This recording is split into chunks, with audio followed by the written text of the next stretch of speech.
Ауыр еті баласы жаңа отау құрап, шаңырақ иесі атанса, әрбір атана үшін бұдан асқан бақ болмас. Бармағы бірігіп, жұдырығы жұмылып, сол жұдырықты білек көтеріп, білектің түбінде жүрек тұрып, Қонысовтар әулетінде ат ұстар азаматымыз, Нұрбол баламыз шаңырақ көтергелі жатыр ағайын. Құрметті құда жекжат, туған туыс, ағайындар, нағашы бөлілер мен сыныптастар, көршілер және ұжымдастар.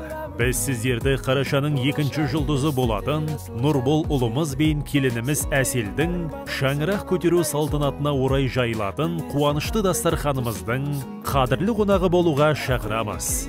Беташар 17:00-де, той 19:00-де, мекен жайы Шымкент қаласы, Арғынбеков көшесі, Жасмин мейрамханасы. Той иелері Қонысовтар әулеті, Жарқынбек гүл жайна.